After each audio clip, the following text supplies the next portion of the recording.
দর্শক সকলকে আমন্ত্রণ জানাচ্ছি অনফিল্ডের সাথে রয়েছে আমি কাজী মোহাম্মদ আরফা। দর্শক আজকে বিকেল 3টা বাজে শুরু হবে বিসিবির বোর্ড মিটিং।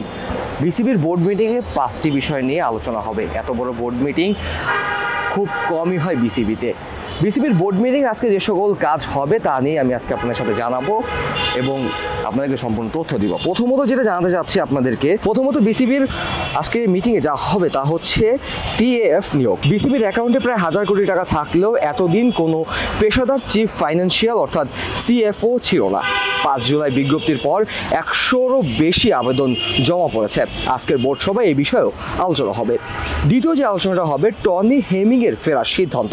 বিসিবির কিউরেটর টনি হেমিং আবারও নিয়োগ দিতে যাচ্ছে। তিনি সব আন্তর্জাতিক স্টেডিয়ামের টার্ফ দেখভাল করবেন। ওয়ালটন এসি এক্সচেঞ্জ অফারে এখন যে কোনো ব্র্যান্ডের পুরাতন এসি বদলে নতুন ওয়ালটন এসিতে উপভোগ করুন 25% ছাড়। Walton air conditioner, comfort without compromise.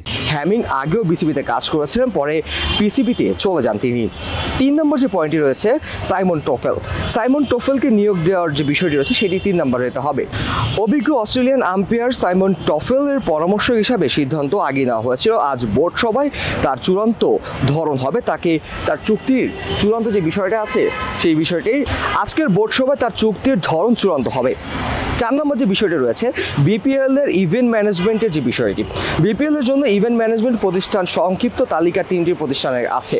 তাদের মধ্যে 2টি পুরো টুর্নামেন্টের সত্ত্ব চায়। আজ সবাই সেটি নিয়েও চূড়ান্ত হবে।